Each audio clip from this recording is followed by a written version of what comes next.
జీ5 ఉండగా మీ favourite TV shows ని మీరు అస్సలు మిస్ అవ్వలేరు. Complete free. ఈ ఆనంద సమయంలో నా చిన్న మనవరాలతో పాటుగా నా పెద్ద మనవరాలు కూడా కలిస్తే ఎంత బాగున్నో అనిపిస్తోంది.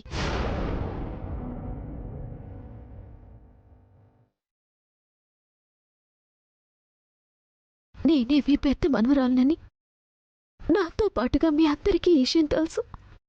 కానీ మీ ముందు నిజం చెప్పే ధైర్యం లేక, నేనే మీ పెద్ద మనవరాలనని చెప్పే అదృష్టం లేక ఇలా మౌనంగా మిగిలిపోయానని ఆ దేవుడికి కూడా తెలుసు. నా అన్న వాళ్ళందరినీ కంటి ముందు సొత్తు కూడా మీరంతా నా వాళ్ళే, నేను కూడా మీ బిడ్డనేది చెప్పుకోలేని దురదృష్టవంతురాలే. అమ్మా చిట్టమ్మ,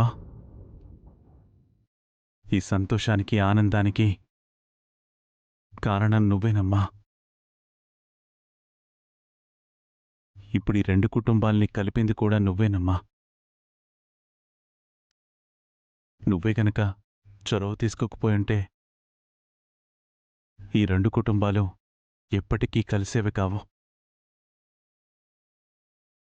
చాలా థ్యాంక్స్ అమ్మా. అవునమ్మా, ఈ ఆనందానికి సంతోషానికి కారణం ముమ్మాటికి నువ్వే చిట్టమ్మా. రేపు గుళ్ళో జరగబోయే అన్నదాన కార్యక్రమం ఇదిగో నా మనవరాలు లత నీ చేతుల మీదుగా ఇద్దరూ కలిసి జరిపించాలి. అన్నదానమేటి నానమ్మా? రేపు మా వదిన గారి పుట్టినరోజమ్మా.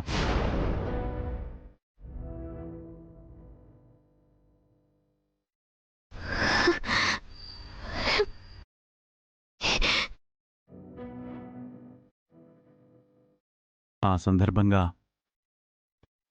గుళ్ళో అన్నదానం చేస్తానని మొక్కుకున్నా. రేపు మన వాళ్ళందరూ అన్నదానానికి వచ్చి తీరాలి. వద్దను బాబాయ్. లేదంటే నేను ఫీల్ అవుతాను. అయ్యో సార్, మీరు పిలవడం మేము రాకపోవడమా? తప్పకుండా వస్తాం సార్, అది కూడా మా కుటుంబంతో సహా. Thank you Ravichandra. మా చిట్టమ్మ పిలుస్తానమ్మా.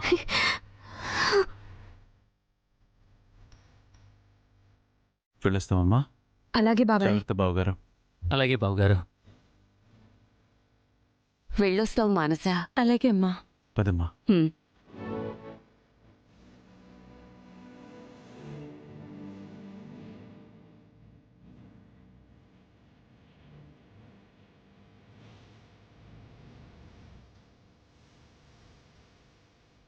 నీ బాధ నాకు అర్థమైంది చిట్టమ్మా. ఆ ఇంటి బిడ్డవైనా కూడా నువ్వు చెప్పుకోలేని దుస్థితిలో ఉన్నావనే కదా ఇంతలా బాధపడుతున్నావు. ఇక నువ్వు ఎవరికోసం నిజం దాచనక్కర్లేదు. నిర్భయంగా నిజం చెప్పే. నువ్వు జమీందారీ కూతురువని చెప్పే. ఓ తాత, నేను చెప్పలేను, చెప్పను కూడా. చిట్టి, చిట్టి, నా మాట విను. నాకు తెలుసమ్మా, నీలంబరి కొడుకు మీద ఒట్టు పెట్టి మాటిచ్చావని, నువ్వు నీ పేరు బయట పెట్టట్లేదని.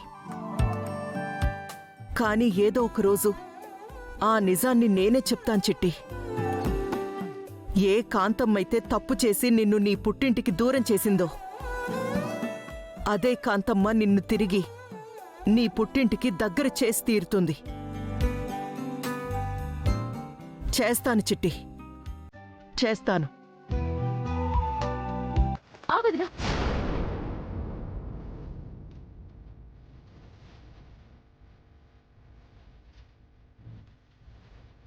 ఏటి ఏడ్సెత్తున్నావు వదినా?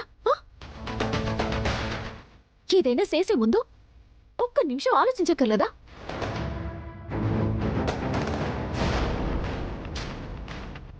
మీ అమ్మ నీకు రాసిచ్చిన ఆస్తి మొత్తం ఈడి పేరు మీద రాసెత్తే, ఆ ఆస్తి మొత్తం వాడదనుకొని తాకి తందరలాడితే నువ్వు నీ బిడ్డ ఏమైపోవాలి? అవునక్క, నువ్వు అసలే అమాయకురాలివి. బావ ఏవేవో మాయమాటలు చెప్పి నీతో ఆస్తి మొత్తం రాయించుకోవడానికి ప్రయత్నిస్తున్నాడు. నువ్వు మాత్రం ఆయన ట్రాప్లో పడకక్క.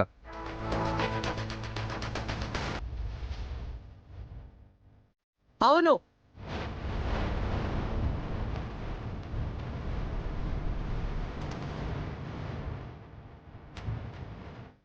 ఇంత అమాయకురాలివి నువ్వు నా కడుపున ఎలా పుట్టావే?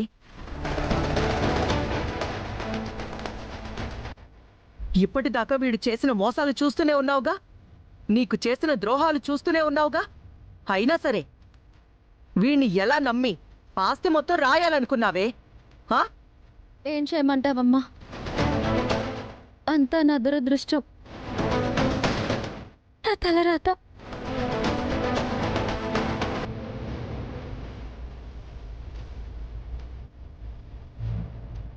వీడు కట్టిన తాళికి విలువిచ్చి వీడే నా ధైర్యం అనుకున్నందుకు కట్టిన తాళికి కట్టుకున్న భార్యకి నమ్మక ద్రోహం చేశాడు, నమ్మించి నయ వంచన చేశాడు.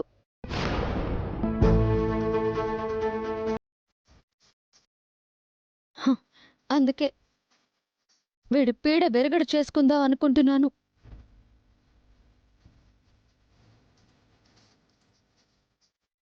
వీడి నుంచి దూరంగా అమెరికా వెళ్ళిపోయి వీడికి శాశ్వతంగా దూరం కావాలి అనుకుంటున్నాను.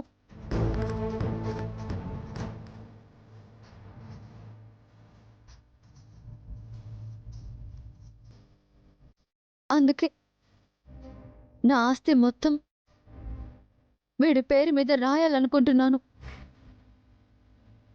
వదిలే, నీకేమైనా పిచ్చి పట్టిందా?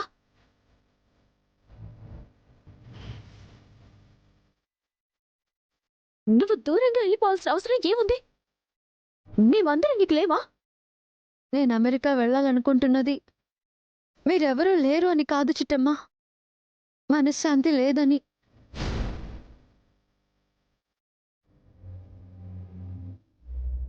కట్టుకున్న భార్యని కాబట్టి కట్టు బానిసలా పడుంటాను.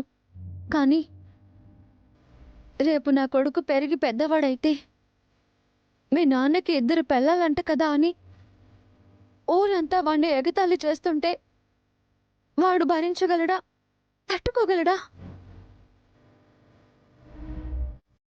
అందుకే ఈ నిర్ణయం తీసుకున్నాను చిట్టి. కేవలం నా బిడ్డ సంతోషం కోసం, వాడి భవిష్యత్తు కోసమే దూరంగా వెళ్ళిపోవాలనుకున్నాను, అంతే. ఉద్ధరించావులే.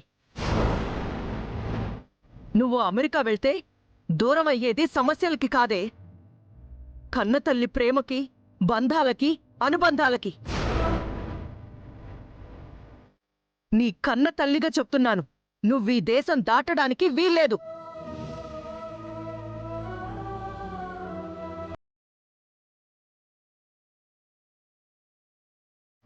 రే భాస్కర్, ఇంకొక్కసారి నా కూతురి జోలికొచ్చావో అల్లుడివని కూడా చూడను, ప్రాణాలు తీసేస్తాను.